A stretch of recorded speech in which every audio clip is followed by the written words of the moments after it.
नागपूरच्या यशोधरानगर परिसरात नोकरीच्या नावावर फसवणुकीचा धक्कादायक प्रकार समोर आला आहे। तक्रारदार तपेश कृष्णकुमार बोपचे वय 26 वर्ष, राहणार गोंदिया यांच्याकडनं 75,000 रुपयांची फसवणूक करण्यात आली आहे।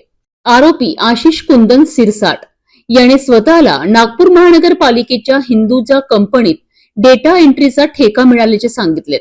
कंपनीमध्ये भरती सुरू आहे, इंटरव्ह्यू नंतर लगेचच नोकरी, असं सांगत त्यांनी विश्वास संपादन केला। तक्रारदाराने आपल्या ओळखीच्या व्यक्तीसोबत इंटरव्ह्यूही दिलाय।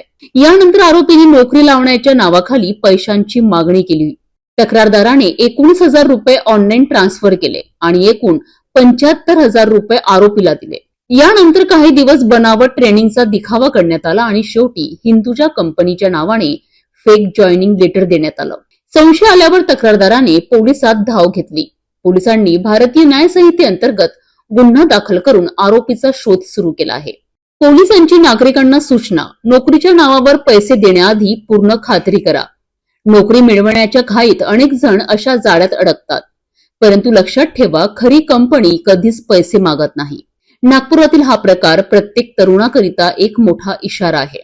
आरोपीने फिर्यादींना अपॉइंटमेंट लेटर देऊन 2 महिने त्यांच्याकडून काम करून घेतले व त्यांना पगार दिलेला नाहीये।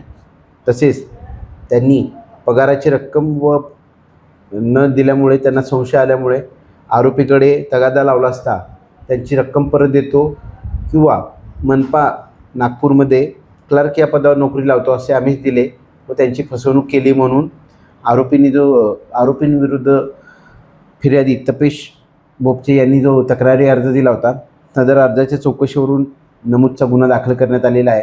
सदर गुन्ह्याचा तपास सुरू असून यामध्ये आरोपी वाढण्याची शक्यता आहे।